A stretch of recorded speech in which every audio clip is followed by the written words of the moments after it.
So for today, then, we're going to move on. So now we've done the story or the legend aspect. We've done the Guru Yoga aspect, a little bit of generation stage stuff thrown in there. And then we did the actual generation stage and the completion stage. And so now we're looking at the Great Perfection, or Dzogchen. He refers to here the heart essence of luminosity. And so here, the nature of mind is pervaded by primordial wisdom. And so those are often equated as being the same. Buddha nature, the word luminosity here, the heart essence of luminosity, often is used to refer to Buddha nature, that direct knowing of that emptiness, of the wisdom aspect. So mind is pervaded by this primordial wisdom. And then it is often also referred to, another phrase that is used a lot of times, is this youthful base body. Youthful base body basically is Dharmakaya. And so it's the detailed version is it's a body inside of a vase. Okay, and so the vase would be our body, the body would be our heart essence in that case. Kind of mixing metaphors there a little bit, but that's the idea behind that term, the youthful base body. It's talking about Dharmakaya. And then the ultimate reality is obscured, and we fail to behold, is the word he uses here, their own true nature. So that's the obscuration, and we talk about it, and we talk about Buddha nature teachings, that heart essence. We're already a Buddha, or in some cases they talk about the seed, but in this case it would be we're already a Buddha, but it's enshrouded with something so we can't see it, or it's in dirt or mud, and so we can't see it. So basically what we have to do is clean it up. We have to remove the shroud and so forth. And we do that by doing the practice. And once we've done that, we have the realization, okay, I am the Buddha. My essence is the Buddha. Nevertheless, even ordinary people are able to glimpse this nature, the luminosity that is spontaneously present. And so everybody has this. Everybody has Buddha nature already. And the crucial point of Togal, the path of spontaneous presence, is primordial wisdom symbolized by the syllable Hong. So here we are at the beginning of the poem again, with the first syllable is Hong. And so here he's making the connection with the practice of Togal, and the spontaneous presence is a phrase that is often used, because in Togal we have these visions. And so that is what's being referred to with spontaneous presence, these visions that appear out of that. In the next paragraph, Orgyan's land refers to the lamp of the heart of flesh. So here we're talking about different lamps, and in the Dzogchen practice, particularly Togal, there are these expressions for different lamps. There's 4 lamps, there's 6 lamps, and so forth. So this is part of what's being referred to here, the lamp of the heart of flesh. That's a fairly literal description. It's the heart known as our heart, made of flesh. And so it is that particular one. So that's Orgyan's land, is our heart, our physical heart in this case. And then upon, Orgyan's land, upon, indicates the connection between the lamp of the heart of flesh and the youthful base body, which is typically envisioned as being inside the physical flesh of the heart, but in the central channel, in the chakra, the heart chakra, not the physical heart itself, which they don't line up exactly because the physical heart's a little bit over to the left side. And then in other words, the luminous essence drop of primordial wisdom in the center of the heart. And here, heart isn't the physical heart so much as the heart chakra. West, in this case, indicates that it is sunk within the aggregate of the Vajra base body, again, meaning it dwells in it. Okay, so it's dwelling in that heart chakra. The north, in the sense of purity, refers to the external expanse, the unclouded sky, thinking Togal again, the vision is projected into the unclouded sky. So that's the north aspect. And then the rim or frontier is the meeting place of these two expanses. This is the lamp of the far-reaching water lasso, which refers to the eyes. So in Togal, we have the essence, which is at the heart. It goes up through the Kati channel to the back of the eyes and is projected outward. And so the catching water lasso, thanks to which there arises the lamp of utterly pure expanse, which is the sky. Okay? And then the blue and limpid, filled with nets of rainbows and adored with bright mirror-like discs of light. So those are the tigli. So these are projected out through the eyes in the Togal understanding of practice. When one becomes accustomed to this, the lamp of the empty disc of light will manifest. And here he's talking about it as being bright red. Now, this red coloring is not the same in all versions of doing Togal. The coloring varies a little bit from one to another, so apparently different individuals might experience things a little bit differently, but if they're told to experience it in a particular way, that increases the odds that it will appear in that particular way. So that will manifest bright red, round and limpid or clear. Like a surface of a pool when one throws a stone into it. So you get these rings that manifest out from the center. These latter two lamps are indicated by the word lotus. It symbolizes the flawless Dharmadhatu, which is said to be in the center, and the perfectly pure expanse of the mother, like measureless palace. And so it comes from the center, which is the actual drop, and then radiates outward, which would represent the outside of the bindu, the part that we can actually see, although again that varies a little bit with what's going on here, as we'll see in a moment.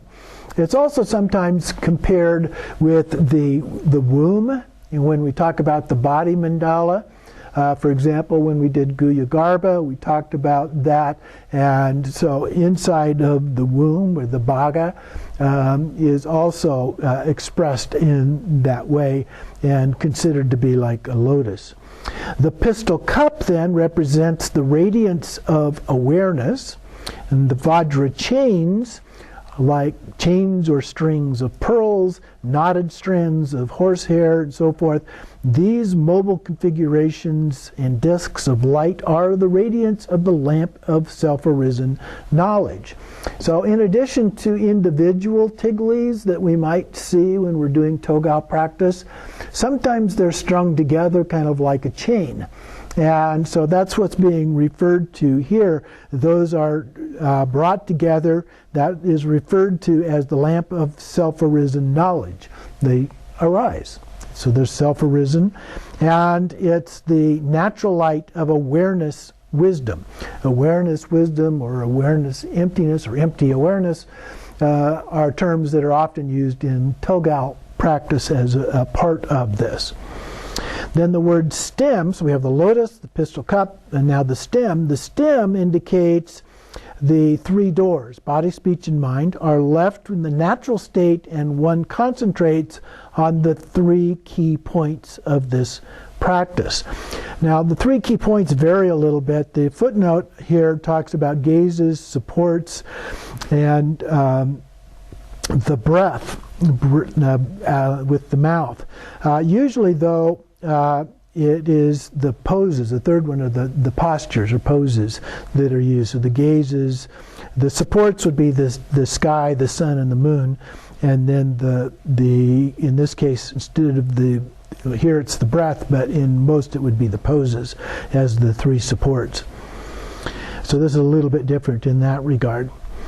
So here then we are free of thoughts, and within this fence of space, if you will. So the space around what is going on.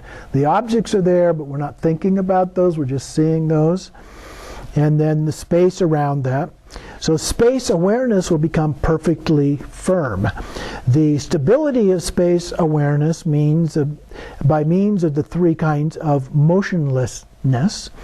That refers to body, eyes, and mind. So when we're doing the practice, the body is still, the eyes are still. That's one of the challenges in the beginning of learning Togal, is keeping your eyes still and they're not wandering around. Over at the side a little bit, you see a tiggly, and so you want to look at it. And of course, as soon as you look, it jumps off to the side even more. And so keeping the eyes completely still in order to see these things is a part of that. And then, of course, keeping your mind still, too. Instead of thinking about things, just resting the mind. And then the next one is three kinds of resting. And so the three kinds of resting, I'm going to go back here to the footnote 91 in the back. And it says, if external appearances rest unwavering, then all adversities, unusual word, arise as friends. If the body rests without doing anything, there will be no deluded thoughts. If the mind, mounted on wind energy, rests unmovingly and without proliferation, thoughts cannot arise. So that's a little bit of what I was referring to, body, eyes, and mind. And then the three attainments. One will rivet it by means of the three attainments, which is 92, and that says, when one has mastery over external appearances, the environment arises as a Buddha field. When one has mastery over the body, it dissolves into the light.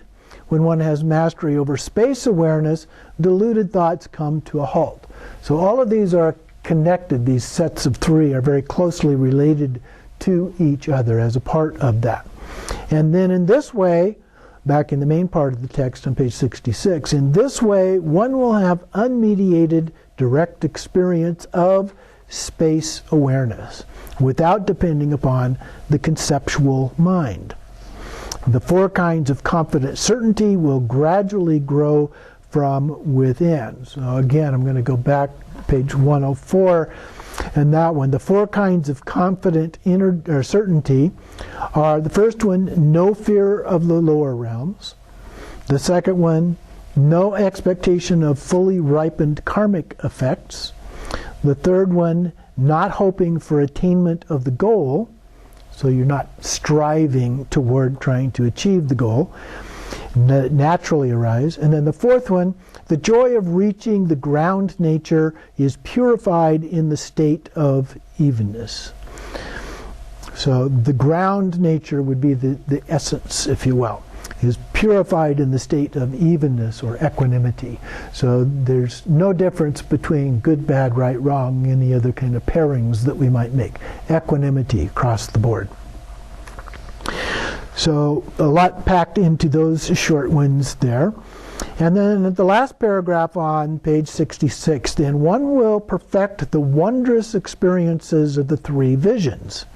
Now, there's actually four visions, but he starts off with three here. Direct perception of ultimate reality is the first vision. Second one is intensification of the experience. The third one is the climax of awareness. And then he adds the fourth one, wearing out of phenomena in ultimate reality. So that one is the kind of dissolution of all these images. So the next sentence says, this is supreme mastery, the level of the great Vajradhara, found without difficulty in this very life. So the idea is that when we do Togal practice, we can achieve enlightenment in this very life.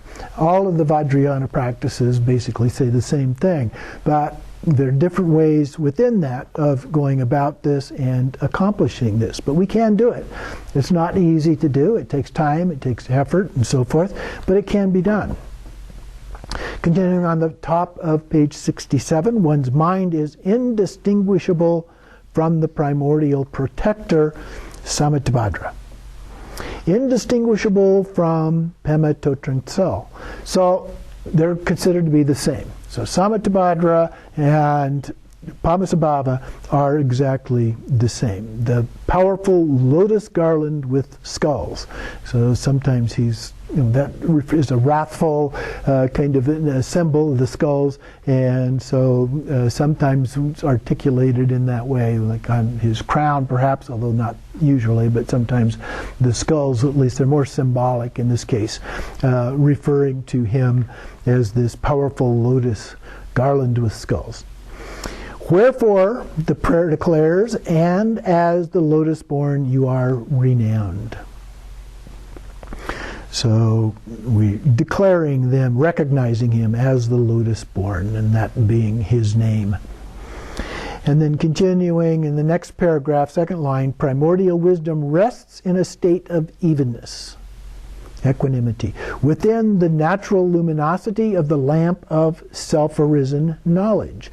So now we have this self-arisen knowledge that has come up as a part of having done this practice, this wisdom aspect of having done that. And then its creative power displayed as rainbow rays, discs of light, and so on, a ring of many dakinis. So all of these things that are coming up, the tiglis, the rays of light, and so forth in the visions, are, in this case, the dakinis. Okay? So they're being described in that way throughout space, and they encircle the primordial wisdom. So that is fairly similar as before, that the primordial wisdom is visualized as being in the center. There's nothing there in just a tigli. And then the other tiglis around the outside edge of that, or even just the circular part, the ring around the outside of that. All these luminous appearances are but the radiance of self-arisen awareness. So pure awareness, and then the radiance of that awareness that comes out of that, the various appearances, but they're considered to be luminous appearances now. They're pure appearances. They're beyond describing them in specific ways that tend to cause us to reify things. They just are. Suchness. The spontaneous flow that is fresh, comfortable, and naturally free. Think of like the flow state almost. I use that word, the flow. Leaving things as they are, the very heart of the appearances of luminosity. So leaving things as they are, this is a reference actually to Trekcho and the primordial purity of that, the essence, if you will. Very heart of appearances of luminosity, so that's the essence. This is referred to by the words from the poem, in your footsteps, practicing, we follow you. So what we're talking about here is that those two parts, the Trekcho and Togal, merge together in one taste. Okay? Now, one of the challenges in the way that that's presented here is he talks first about Togal in his word-by-word description, and then gets around to Trekcho. But almost always it's taught in the reverse order. Sometimes it's actually taught in that order, but not very often.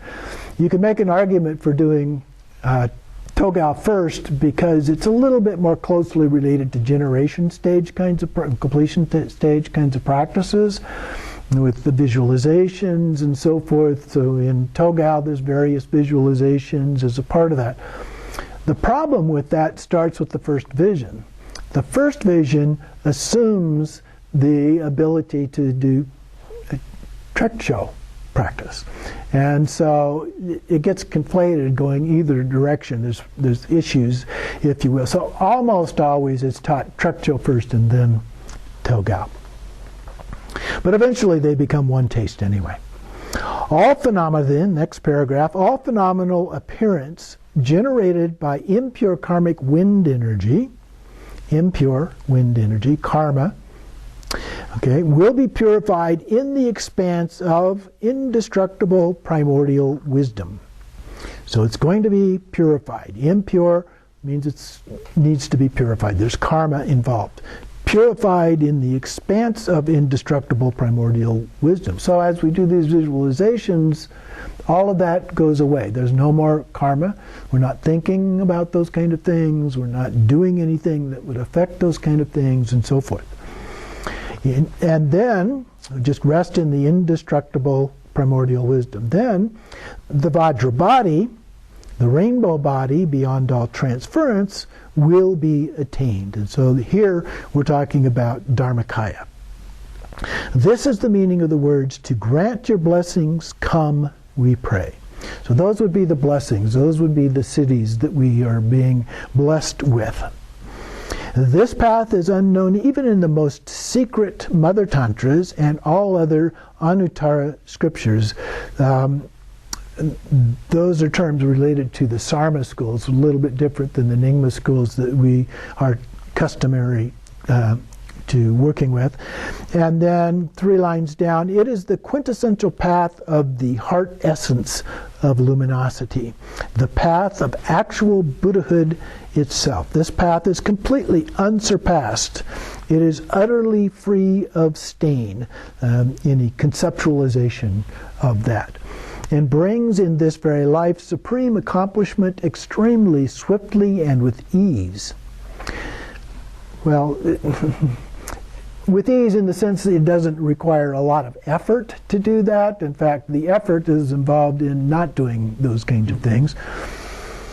This is the sense of the mantra Guru Peme Siddhi, and then Hong, the spontaneously manifested seed syllable of the enlightened mind, which we saw previously, is an expression of wonder and awe. And so then he continues on here, the great perfection Tantra, the view, the perfect profundity of primal wisdom says, this self-arisen essence from the outset dwells within. So the heart essence is already within us, arising not from causes.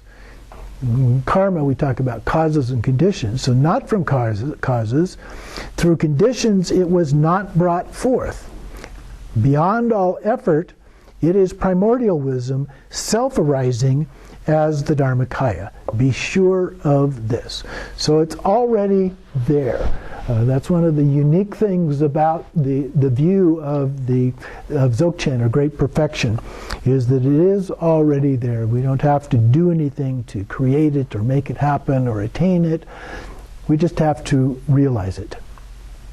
And then in the next one from the Tantra, self-arising awareness says, awareness void of thoughts is the Dharmakaya. Awareness, clarity unhindered, is Sambhogakaya.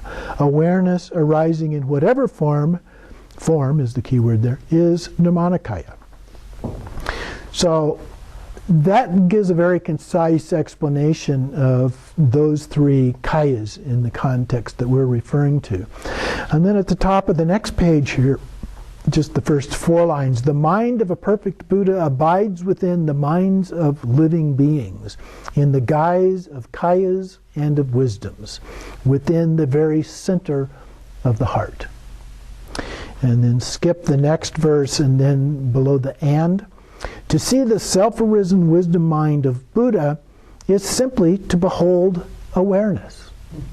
So the mind of a Buddha is awareness. And so if we can recognize awareness itself, pure awareness, Rigpa, then that is seeing the mind of Buddhahood. With unmoving, undistracted eyes and with no involvement with one's trammeling thoughts, so we need to let go of our thoughts as a part of this. 'Tis thus that one will see one's own awareness. So when we let go of thoughts, it's easier to directly realize this experience. And then let's go to the end on page 73. There's a number of verses in here. I advise you to read the verses if you haven't already, but they also just reinforce a lot of what we've just been talking about, so we won't go over that again for now. The very last paragraph on page 73 there summarizes this. So it is said, Samaya, I pray that, in their kindness, the Dakinis of the ultimate expanse will unravel the teaching and grant accomplishment. Alaya Ho, Mahasiddhi Hong. So that concludes our discussion of this for this week. And if you have any questions or comments, then we can take a look at those.